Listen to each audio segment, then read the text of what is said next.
Subscribe to our channel, press the bell icon and never miss an update from Latestly.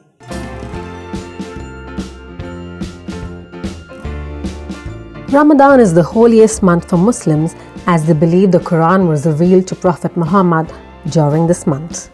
Every year, millions of Muslims around the world observe a stringent fast from dawn until dusk.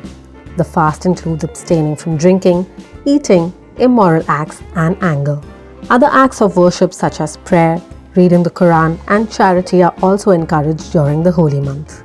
During the holy month, Muslims wake up early to eat a pre-dawn meal called suhoor, and they break their fast after sunset with a meal referred to as Iftar. The Iftar begins with eating dates or khajur. This practice began on the advice of Prophet Muhammad, who said, "Break your fast by eating dates as it is purifying." The advice given by the Prophet is backed by scientific evidence as dates help restore low blood sugar for those who have been fasting all day.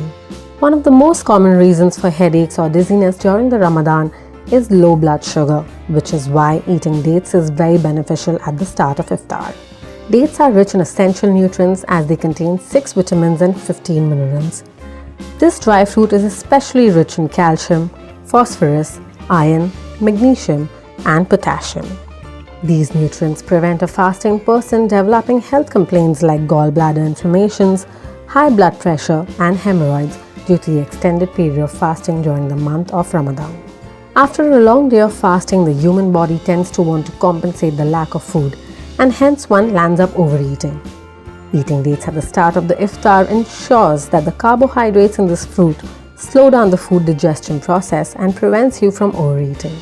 Dates basically moderate your bowel function and help prevent painful bouts of constipation. Dates keep your heart healthy as they have marginal traces of fats and are cholesterol-free.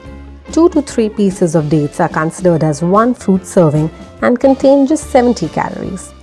One serving can hence be consumed by all members of the family, the young and the old, the infirm and the healthy.